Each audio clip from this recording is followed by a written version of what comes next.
Ya, baik, kita akan memasuki renungan di embun pagi ini dengan judul Penjaga Pintu Gerbang yang nanti dibawakan oleh Pastor Paul. Sebelumnya untuk lektor bersiap-siap untuk 1 Tawarik 9 ayat 1 sampai 22 oleh Ibu Sarma dan ayat 23 sampai 44 oleh Ibu Cinta dan Wahyu 21 ayat 1 sampai 27 oleh Ibu Rima. Ya, sebelumnya kita akan berdoa dulu oleh Mbak Nomi. Silakan Mbak Nomi di-unmute.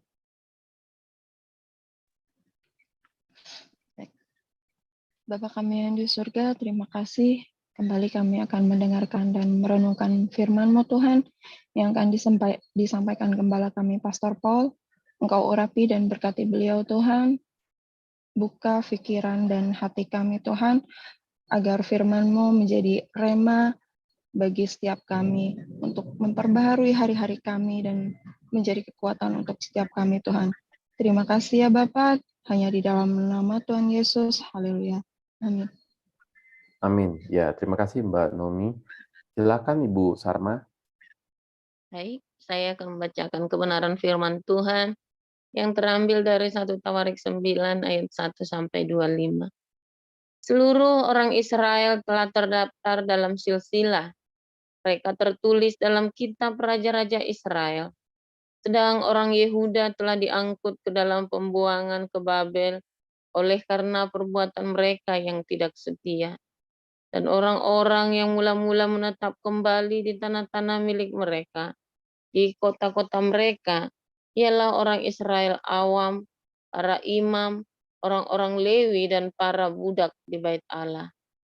Di Yerusalem tinggal orang-orang dari Bani Yehuda, dari Bani Benyamin, dari Bani Efraim dan Manasye, Utai bin Amihud, bin Omri, bin Imri, bin Bani, dari keturunan Peres bin Yehuda, dan dari orang Shela ialah Asaya, anak yang sulung dengan anak-anaknya.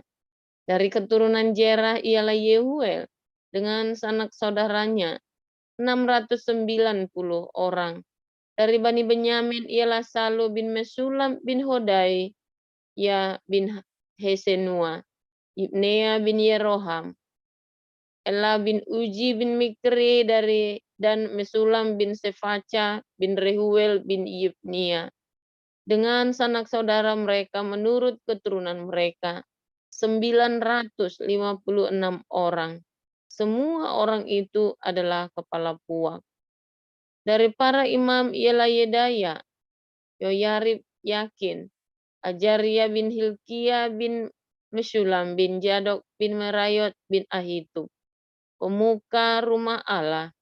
Lalu Adaya bin Yeroham bin Pasyur bin Malkia dan Masai bin Adiel bin Yahjera bin Mesulam bin Mesilemit bin Imer. Dengan sanak saudara mereka, kepala-kepala puak 1.760 orang. Orang-orang tangkas untuk menyelenggarakan ibadah di rumah Allah. Dari orang-orang Lewi ialah Semaya bin Hasub bin Azrikam bin Hasabia dari keturunan Merari. Lalu Bakbakar, Heres, Galal dan matanya bin Mika bin Jikri bin Asap, serta Obaja bin Semaya bin Galal bin Yedutun, dan Berekya bin Asa bin Elkana yang diam di desa-desa orang Netofa. Penunggu-penunggu pintu gerbang ialah Salum, Akub, Talmon, dan Ahiman dengan sanak saudara mereka. Salum ialah kepala. Sampai sekarang mereka ada di pintu gerbang raja di sebelah timur. Mereka lah penunggu-penunggu pintu gerbang perkemahan Bani Lewi. Salum bin Kore bin Ebyasab bin Korah dan saudara-saudara sepuaknya, yakni orang-orang Korah, mempunyai tugas jabatan sebagai penjaga-penjaga ambang pintu kemah, seperti bapak-bapak mereka bertugas di perkemahan Tuhan sebagai penjaga-penjaga pintu masuk. Pinehas bin Eliajar mengepalai mereka sebelumnya. Tuhan kiranya menyertai dia. Zakaria bin Meselemia adalah penunggu pintu kemah pertemuan. Mereka semuanya yang terpilih menjadi penunggu ambang pintu ada 212 orang. Mereka telah terdaftar dalam silsilah di desa-desa mereka. Daud dan Samuel melihat itu, mengangkat mereka dalam jabatan itu. Mereka dan anak-anak mereka bertugas menjaga pintu-pintu gerbang rumah Tuhan, yakni bait kemah itu. Ke arah 4 mata angin ditempatkan penunggu-penunggu pintu gerbang itu, yakni ke arah timur, barat, utara, dan selatan. Dan saudara-saudara mereka yang tinggal di desa-desa mereka pada waktu-waktu tertentu harus masuk selama 7 hari untuk bekerja bersama-sama mereka. Saya lanjutkan. Sedang keempat kepala penunggu pintu gerbang itu memegang jabatan tetap. Mereka adalah orang Lewi dan mengawasi bilik-bilik serta perbendaharaan rumah Allah. Mereka bermalam di sekitar rumah Allah itu sebab mereka bertanggung jawab atas penjagaan dan harus membuka pintu setiap pagi. Sebagian dari mereka mengurus perkakas ibadah mereka. Sebagian dari mereka mengurus perkakas ibadah. Mereka menghitung perkakas itu pada waktu dimasukkan dan dikeluarkan. Sebagian dari mereka ditugaskan mengurus perabotan, yakni segala perabotan tempat kudus dan mengurus tepung yang terbaik, anggur, minyak, kemenyan, dan rempah-rempah. Sedangkan beberapa orang imam menyediakan campuran rempah-rempah. Matika, salah seorang Lewi, anak sulung Salum, orang Korah itu mendapat tugas tetap untuk mengolah roti. Dan sebagian dari anak-anak orang Kehat, yakni dari sanak saudara mereka, mengurus roti sajian untuk disediakan setiap hari Sabat. Dan inilah para penyanyi, kepala-kepala puak orang Lewi, yang diam di bilik-bilik dan bebas dari pekerjaan lain. Sebab siang dan malam mereka sibuk dengan pekerjaannya. Itulah para kepala puak orang Lewi, para kepala menurut keturunan mereka. Mereka ini diam di Yerusalem.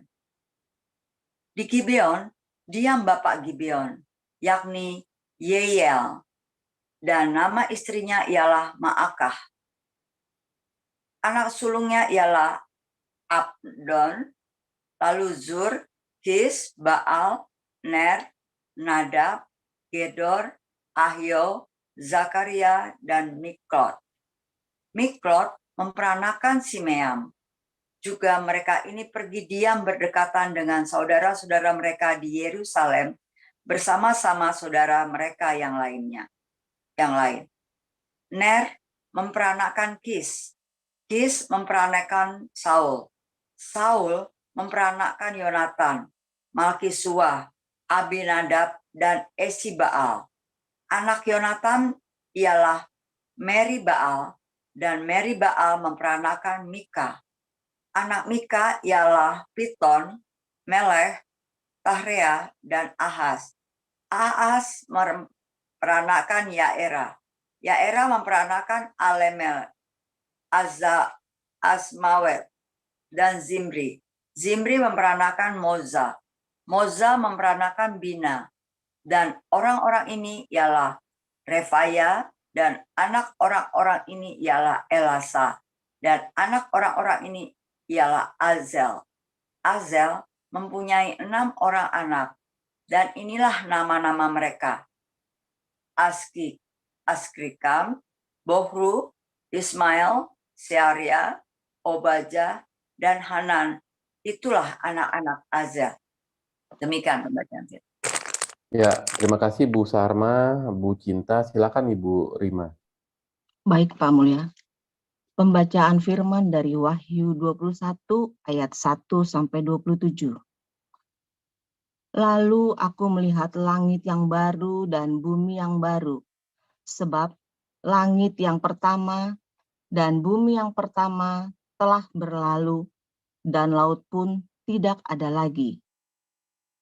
Dan aku melihat kota yang kudus, Yerusalem yang baru, turun dari sorga dari Allah, yang berhias bagaikan pengantin perempuan yang berdandan untuk suaminya.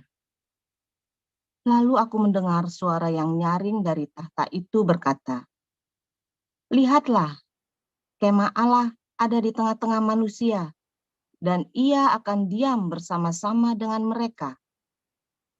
Mereka akan menjadi umat-Nya, dan ia akan menjadi Allah mereka.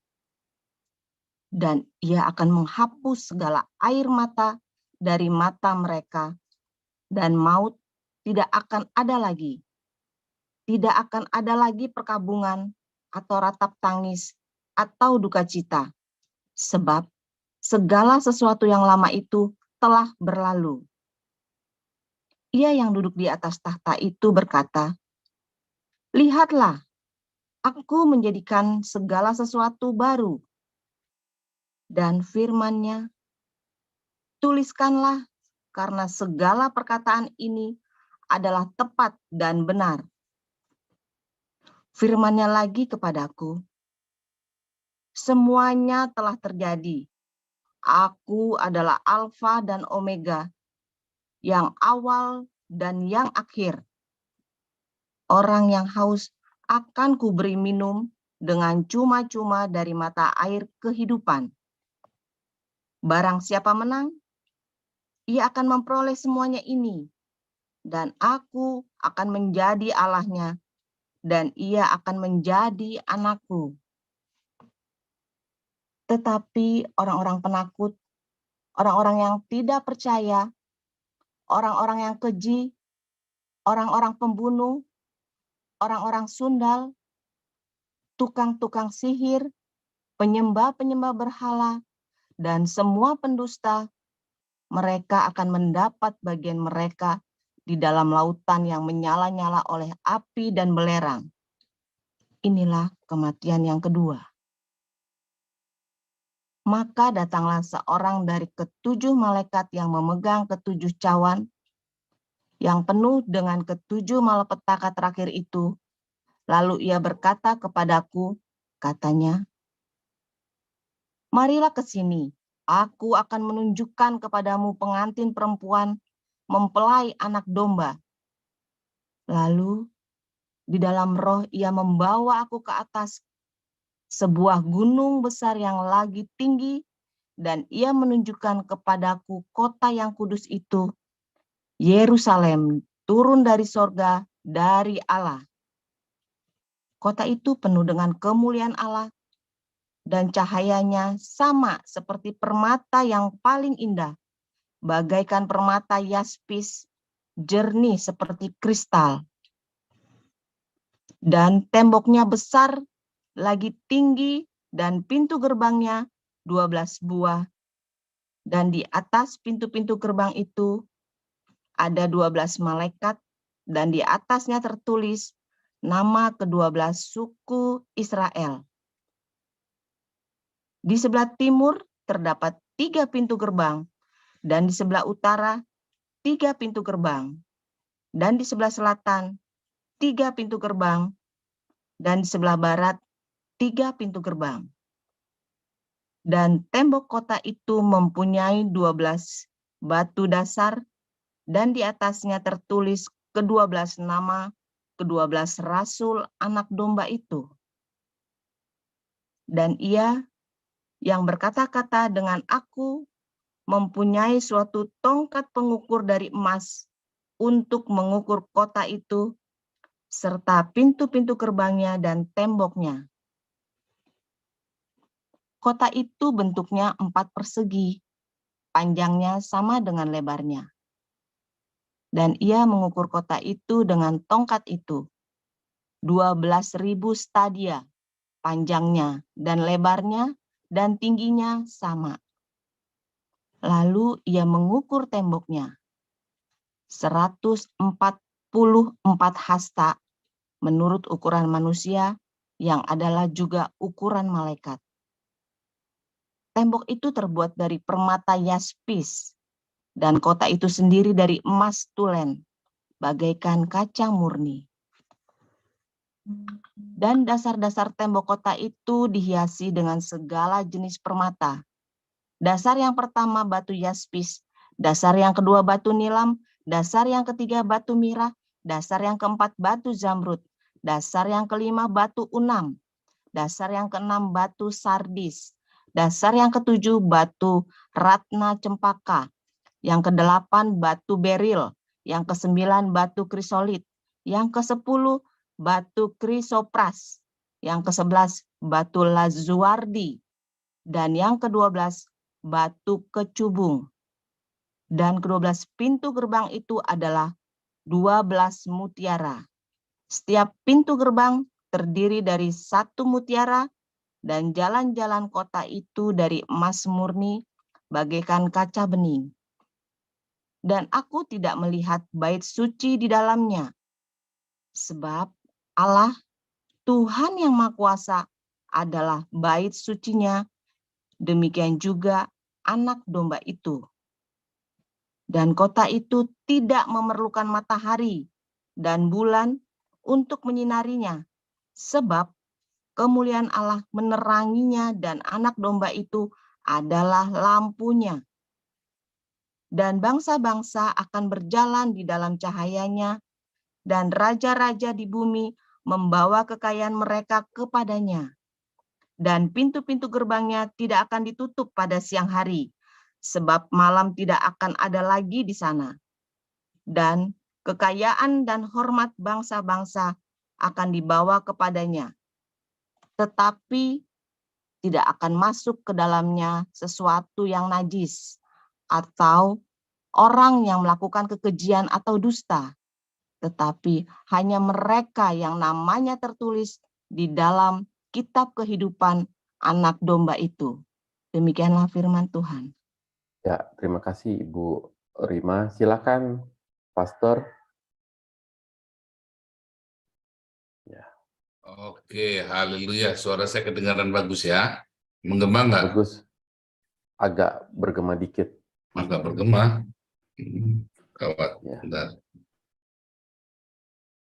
Terlalu jauh ya.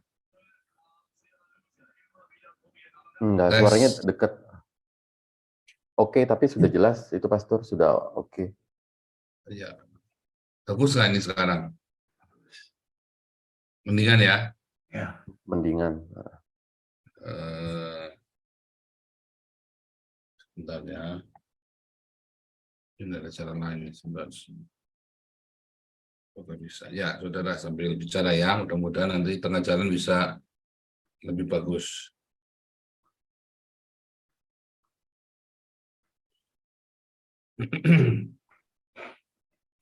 Hari ini judulnya penjaga pintu gerbang, saudara ya. Luar biasa.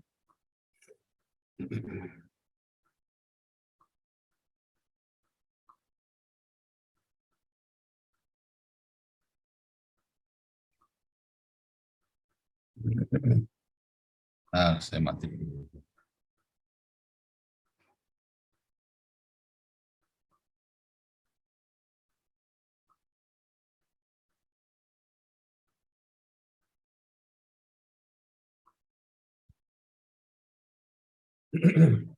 Ya, saudara, kita kalau mengamatin di kerajaan-kerajaan atau di apa namanya di Alkitab saja lah ya, contohnya di Alkitab saja ya. Kita melihat ada satu benteng ya, ada setiap negara atau kota ya, ada bentengnya, temboknya, dan juga ada pintu gerbangnya ya, saudara. Suara saya sudah cukup bagus belum ini? Bagus, sudah baik Pastor. apa enggak? Bagus. Sudah oke. Bagus, Pastor. Connect ya nih, sebentar. Belum connect nih.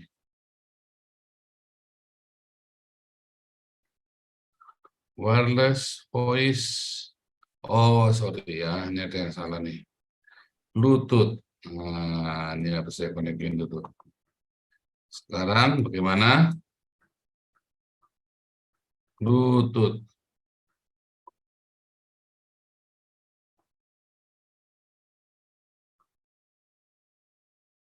Tes. Malah bagus yang awal itu, Pastor. Sekarang bagaimana? Bagusan yang awal. Tes, Pak Mulya? Ya, Belum? bagusan yang awal Ya. sih. Ini, Pastor.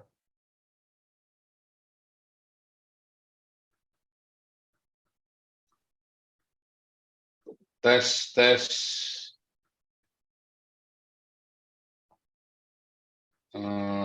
Lebih enak yang awal.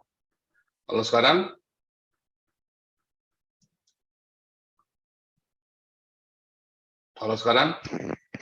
Bagus, Pak. Sudah bagus.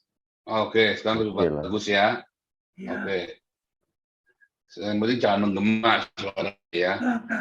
Oke, ini Terima kasih. Enggak. Oke. Ya, kita lanjutkan ya. Kita kalau melihat, saudara ya, bagaimana setiap kota itu ada tembok dan gerbang. Ya. Kalau ada yang jaga, dan yang jaga ini harus orang yang benar-benar punya kredibilitas, saudara ya. Karena apa, saudara? Kenapa ada tembok? Kenapa ada gerbang? Ya kalau nggak ada tembok, nggak ada gerbangnya, ngapain ditembokin, saudara? Iya kan? Kalau tembok nggak ada gerbangnya, blong, saudara. Sekarang ada tembok, terus kasih gerbang. Lalu yang jaga nggak beres, saudara. Dikasih duit 500.000 saja sudah lepak-lepak. Dibuka, ada musuh datang, dibuka gerbangnya.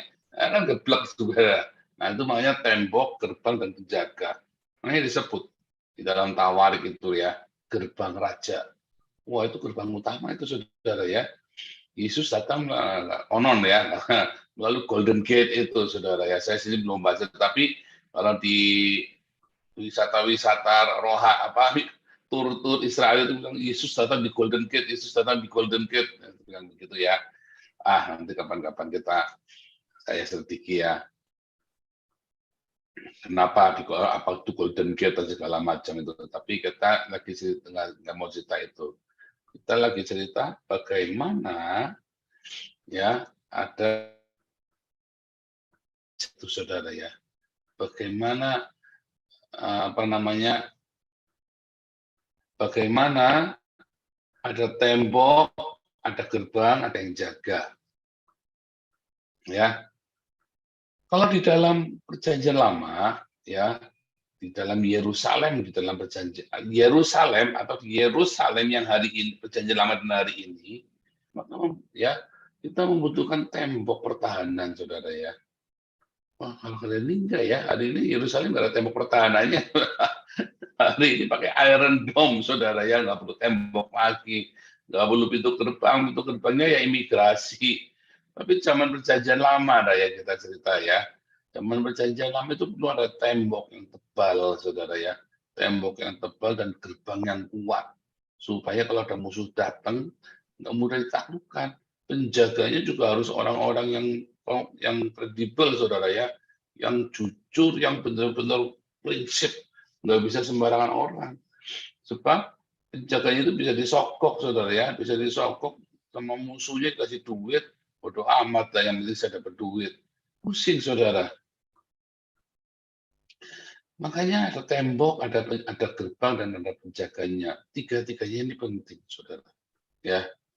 Nah, di Wahyu Anda melihat Yerusalem ada tembok, ada gerbang, ada tembok tapi pintu gerbangnya nggak pernah ditutup, ya, dan nggak ada penjaganya, nggak disebut ada penjaganya. Tapi kalau dipikir-pikir, pintu gerbang dikasih pintu gerbang nggak ada penjaganya, dan ada temboknya. Lalu buat apa temboknya itu, saudara ya? Kenapa di Yerusalem baru perlu ada tembok? Ada pintu gerbang, tapi pintu gerbangnya kebuka terus. Lah buat apa dikasih tembok kalau begitu, saudara ya? Nah, ternyata, saudara ya, tembok itu sedang menceritakan apa ya? Rasa aman, saudara ya. Tembok itu lagi cerita rasa aman. Mengapa pintu gerbangnya nggak ditutup? Lah ya buat apa ditutup, saudara? Pintu gerbang itu fungsinya cuma dua, ya, supaya orang jangan keluar, ya, dan supaya dari luar jangan masuk, ya kan? Dan kalau dari luar jangan masuk itu. Kalau orang-orang dari luar itu kalau bukan musuh ya teman. Makanya dijaga supaya kalau musuh ya jangan masuk, kalau temannya boleh masuk. Gitu Saudara ya. Nah, makanya pintu gerbang itu dibuka karena supaya orang masuk. Kalau kita mau dapat rezeki. Tapi kalau lagi musuh datang ya kita tutup. Begitu Saudara ya, pintu gerbang itu. Makanya di Yerusalem baru karena sudah aman, sudah ada rasa nyaman, sudah ada rasa tenang, itu maksudnya begitu ya. Tembok itu rasa ya adalah benteng. Yesus adalah benteng hidupku, kota bentengku, ya kan? Memberikan rasa aman. Tetapi kita sudah tenang di Yerusalem baru itu sudah nggak ada musuh, iblisnya sudah nggak ada, saudara. Maka gerbangnya itu terbuka karena semua bangsa-bangsa datang. Membawa puji-pujian, membawa segala harta kekayaan, yaitu apa saudara, jiwa-jiwa, ya, dan puji-pujian, ya, ada berkat-berkat rohani di sana, makanya nggak perlu ditutup karena semua orang yang datang ke Yerusalem itu mereka menghadirkan berkat.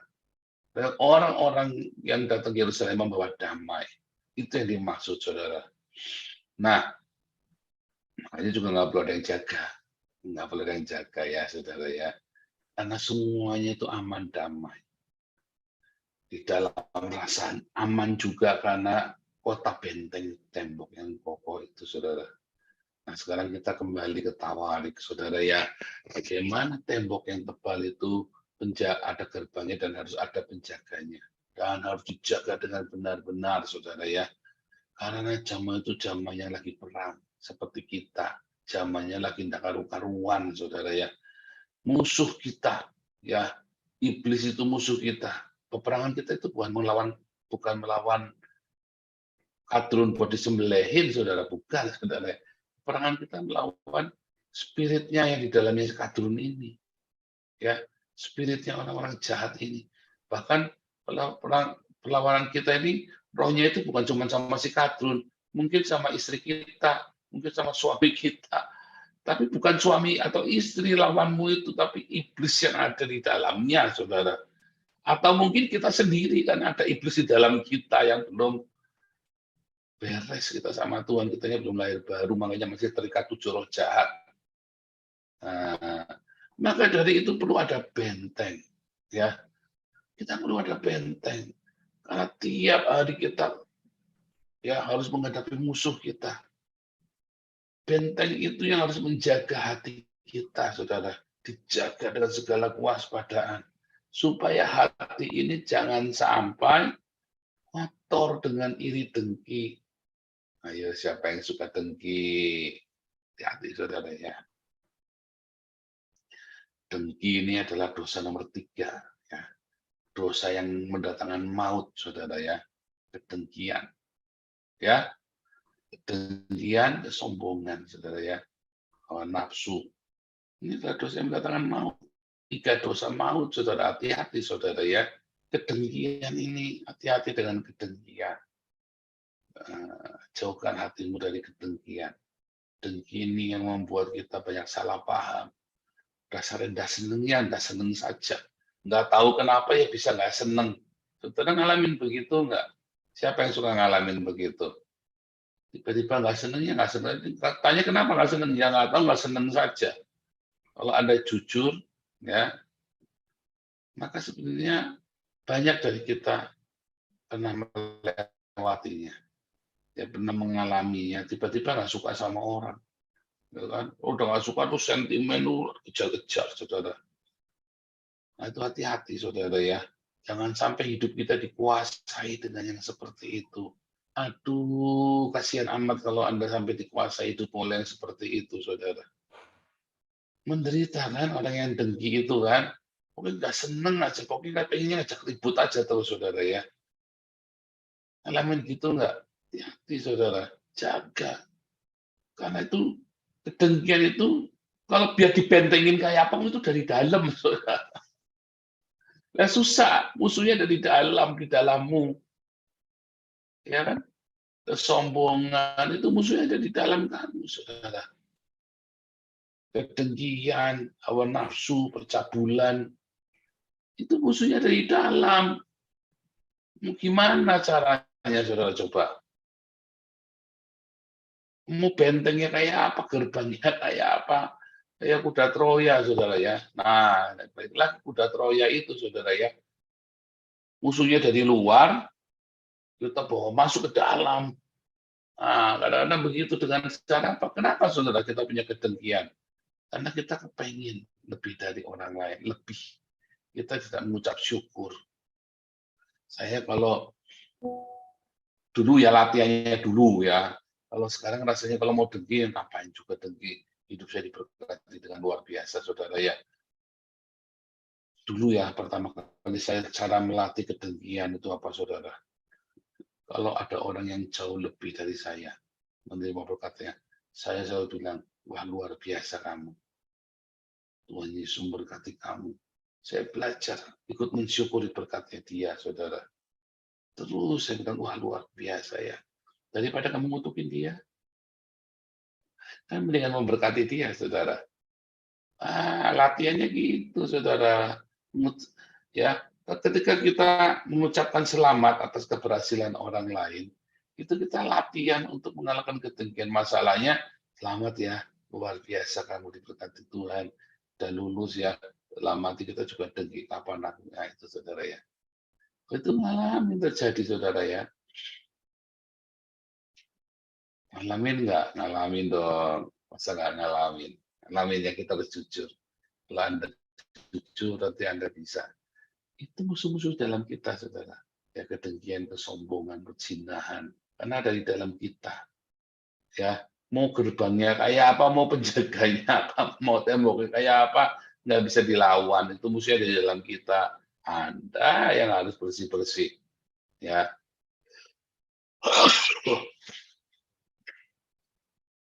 Nah, sekarang kalau musuhnya di luar kita, misalnya itu ada di dalam hatinya orang, di dalam hidupnya orang, saudara. Orang itu mau masuk ke dalam, mau nyerang. Sebenarnya kan yang ini hati kita yang dijaga supaya kedengkiannya mereka, supaya jangan sampai ininya mereka pengen ganggu kita, pengen membuat kita marah, pengen ya kan menyerang pribadi kita supaya kita minder, supaya kita jatuh. Nah, itu masih kita jagai, saudara. Bentengnya itu, ya. Dan gerbangnya juga mesti dijaga. Artinya ada penjaga pintu gerbang ini. Orang-orang yang benar. Siapakah penjaga pintu gerbang ini? Kita, saudara. Kita ini adalah penjaga pintu gerbang. Buat diri kita sendiri dan buat keluarga kita. Dan buat jemaat, saudara ya. Kita ini semua adalah penjaga pintu gerbang. Yang harus kredibilitas. Iya, tidak. Makanya penjaga pintu gerbang ini harus orang-orang yang siang, yang kalau jaga malam apalagi, saudara ya. Waduh, bisa sekonyong-konyong disembelih itu, saudara ya. Makanya orang kalau jaga malam zaman itu tuh ya, zamannya Daud itu kalau jaga malam itu paling serem, saudara. Ya kan? Karena hanya mata-mata saja supaya dia bisa lewat, dia bisa malam-malam sembelih, saudara. Ya. Dan orang-orang yang penjaga malam ini, penjaga gerbang ini adalah orang-orang yang setia, juru kunci. Memang orang-orang yang turun-temurun dia pegang ini, saudara. Dia pegang. Yang lainnya itu hanya penggembira saja, tapi ada tukang jaga gerbang, para penjaga gerbang ini. Wah, ini orang-orang yang benar-benar terpercaya, saudara. Nah, kitalah orang-orang yang harus dipercaya untuk menjaga gerbang. Supaya jangan sampai ya orang itu bisa masuk dan merusak isi hati kita, saudara. Merusak. Siapa di sini yang gampang moodnya terganggu kalau ada reaksi orang yang nggak baik? Rugi Anda. Nah, Anda sudah dijagai oleh Yesus, ya, dengan tembok kota benteng hidupku Yesus itu kan. Dan tapi gerbangmu dibuka lebar-lebar bagi kejahatan. Kalau ada berkat, ada orang memberikan yang baik, ya, Anda tutup rapat-rapat, ya kan? Ada orang yang menutup rapat-rapat bagi kebaikan ya.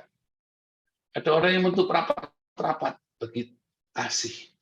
Rapat-rapat. Dia nggak membuka diri, saudara. Nah, repot. Tapi ada orang yang membuka diri untuk hal yang baik. Ada orang yang tutup rapat, baik yang baik, yang nggak baik, dia tutup rapat-rapat. Karena biasanya dia udah ngalamin. Ya nggak boleh juga. Ketika ada hal yang baik, hati kita harus dibuka. Persahabatan, cinta kasih yang murni. Ya, kita harus terima, saudara. Hubungan-hubungan yang baik, ya kita harus buka hati kita. Banyak orang menutup rapat-rapat ya. Dan dikunci rapat-rapat, ada penjaganya. Berkatnya ditolak, saudara. Jangan. Siapa di sini yang menolak, menutup rapat-rapat hatinya? Karena trauma masa lalu. Nah, sehingga setelah berkat yang baik, Anda ada yang menyanyiakan 20 tahun hidupmu, 30 tahun, bahkan seluruh hidupmu kamu sia-siakan karena trauma masa lalu dan Anda selalu tutup pintu gerbangmu untuk segala berkat. Kita penjaganya, ingat ya, Anda yang membuka dan Anda yang menutup loh. Ya, Anda yang membuka, Anda yang menutup, Anda adalah penjaganya loh. Baik itu pintu gerbang hati kita maupun untuk keluarga kita, maupun untuk komunitas kita. Nah, saudara, makanya kita minta berdoa sama Tuhan, saudara. Bagaimana kita jadi penjaga yang baik. Karena firman Tuhan juga berkata, jika bukan Tuhan yang menjaga kota, sia-sialah para penjaga menjaganya. Ya. Tetapi Daud juga berkata apa, saudara? Betapa rindu hati kita kepada Tuhan, seperti seorang penjaga malam yang menantikan fajar. Di malam hari kita harus jaga, kita tutup rapat. Di dalam masa-masa kegelapan hidupmu, saudara. Hati-hati, jaga hatimu, saudara. Amsal juga berkata, jagalah hatimu dengan segala kewaspadaan. Supaya jangan ada bisa masuk. Anda jagai anakmu juga, istrimu atau suamimu. Jagai hati keluargamu. Jangan sampai Anda memasukkan racun ke hati mereka. Hati-hati, saudara ya. Kita ini penjaga pintu gerbang. Tetapi jangan sampai ya ada berkat lalu kita tutup hati kita maupun keluarga kita dari berkat-berkat yang baik. Dari anugerah dikasih karunia yang baik, ditutup rapat-rapat bagi kasih karunia. Hati-hati, saudara. Menjaga pintu gerbang itu orang yang harus penuh dengan dedikasi, penuh dengan tanggung jawab. Makanya kali firman-Mu dengan firman Tuhan, supaya kamu bisa membedakan mana yang benar, mana yang nggak benar. Ya, makanya dijagai, ada kerub. Taman Eden itu dijaga dengan kerub, dengan pedang yang menyambar-nyambar. Pedang, kita belajar lagi ya, semua berhubungan kalau Anda cerita ini adalah sebuah lakon, saudara. Adalah sebuah simbolis semua, sebuah metafora dari kehidupan. Pedang, kerub yang menyambar-nyambar, itulah logos dan rema, saudara. Anda harus punya rema, punya logos dan harus punya rema. Supaya ketika Anda menjaga gerbang ke Taman Eden, ke Yerusalem, ke Taman Eden, supaya hatimu selalu jadi Eden. Dijaga dengan logos, dengan rema. Kalau Anda tidak jaga dengan logos dan rema, hatimu dan hati keluargamu, yang terjadi nanti Taman Edennya diserang musuh, jadi Taman Eden. Ngeri, saudara. Serius ya, itulah hidup jadi edan. Kamu tidak pernah jaga hatimu. Ya, edan, hatimu edan, ya kamu keluar edan, saudara. Apa yang di hati kita ya keluar edan, betul edan, saudara. Hati anak-anakmu, hati istrimu, keluargamu, saudara. Jaga. Ya, kita kepala keluarga, para imam, jaga. Para istri, para imam, mama, ibu-ibu, jaga. Supaya anakmu punya taman yang indah. Dijaga. Supaya kita punya taman yang indah dalam kehidupan kita, saudara. Dengan dua kerub yang selalu berjaga-jaga. kapan menerima hal yang baik, kapan menerima hal yang buruk. Kita harus ngerti, kita kenali dengan logos, dengan rema itu, saudara. Tuhan Yesus memberkati.